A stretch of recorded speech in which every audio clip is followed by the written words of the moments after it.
ચાલો આજે હોળી છે ને તો આપણે તો મસ્ત મજાના તૈયાર થઈ ગયા ને અમારે મંત્રભાઈ પણ વરરાજો બનવાનો છે એટલે એને કપડાં પહેરી લીધા મસ્ત મજાના. અને આજે એક તો અમારે અંદર સોનિકા તૈયાર થઈ છે. સોનિકા થઈ ગઈ તૈયાર?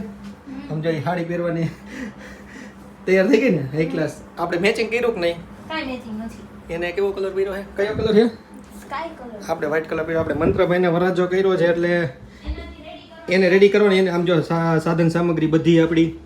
અને એનો હાર પણ આવી ગયો છે, તૈયાર થઈ ગયો છે હાર મસ્ત મજાનો ચોકલેટ વાળો. પતાસા છે, ચોકલેટ છે, કાજુ બદામ, ખોટી નોટ, લાઇટ વાળો જો અહીંયા લાઇટ છે આપણે. અને મંત્રભાઈ જાગી ગયો કે આપણે સૂવું નથી આજે. નહીં મંત્ર નથી સૂવું મારા દીકરાને. આપણે આજે વરરાજો બન્યો છે નહીં, આજે નહીં સુવાનું મારા દીકરાને. જે આપણે લખેલું છે શું લખ્યું છે? મંત્ર ફર્સ્ટ હોલી. નહીં મંત્ર? હાલો રેડી થઈ ગયા? હા, ફરી એને રેડી કરવાનું બાકી છે. સારું ચાલો આપણે નીચે જઈએ. પહેલા એને રેડી તો કરવા દે પછી જાય.